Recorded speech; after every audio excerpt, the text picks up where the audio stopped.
alien visitors are real.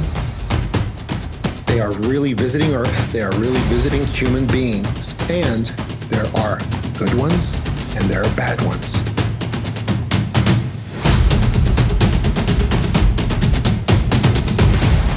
Your own sun is calibrating constantly for a set of instructions that interact and transmute together with your DNA.